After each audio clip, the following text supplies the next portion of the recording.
So it looks like we need better mental health care in the United States. Case in point, Juicy Smollett, or I should say Jussie Smollett. This retard, excuse me, this genius was released out of jail pending a further appeal after he was sentenced to 150 days in jail on top of the fines, which I agree with. I don't really think he should be spending 150 days in jail, much less Cook County Jail in Illinois, which is known for being very bad. I guess it's the equivalent of Rikers Island in New York City. But the bad thing is he was in a psychiatric ward, which is for too many people, the only time they ever receive mental health attention is once they get locked up. I think that should be the first step, not the last step. Like, people should be getting mental health treatment before they land in jail, not once they land in jail, which kind of shows too many problems with things going on. That's why defund the police doesn't really work. It shouldn't be defund the police, which is not only a bad slogan, which is going to trigger a lot of people, but it doesn't point to where what we actually want. We want funds to be increased to law enforcement, but to separate it from going to actual uh, arrests and stuff to treating people and preventing them from committing crimes in the first place because they got loose screws.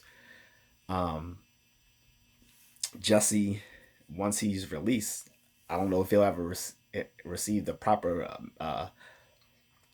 mental or health or psychological attention that he needs because this idiot still thinks he was attacked even though he made up the whole fucking thing himself. I don't know if he has a fantasy prone personality, which is a real thing. You can look it up, or he has other agendas. It definitely didn't help his career. I mean, punishment enough is that his career is done. He committed career suicide. But he, like I said, he needs help. Like, if he genuinely thinks that the thing he's did was somehow for social justice, it didn't work that way. He just hurt his little rainbow coalition.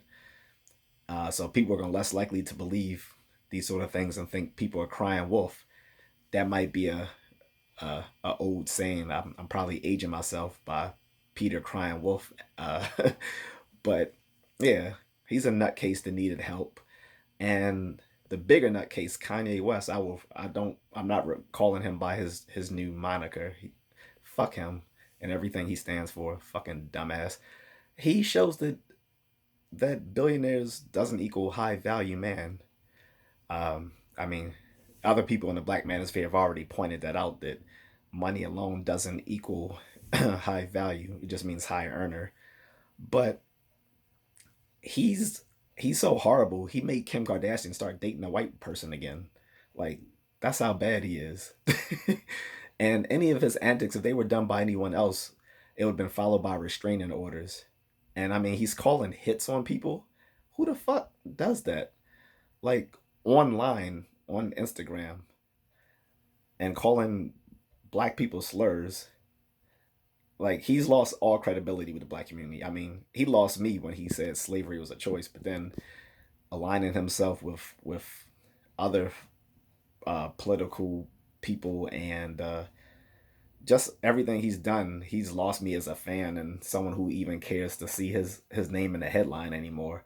So I hate to even help him out by mentioning him, but just to further the case that more needs to be done about mental health in this country, because he's gonna challenge the right one, and he's gonna get that broken jaw unhinged again.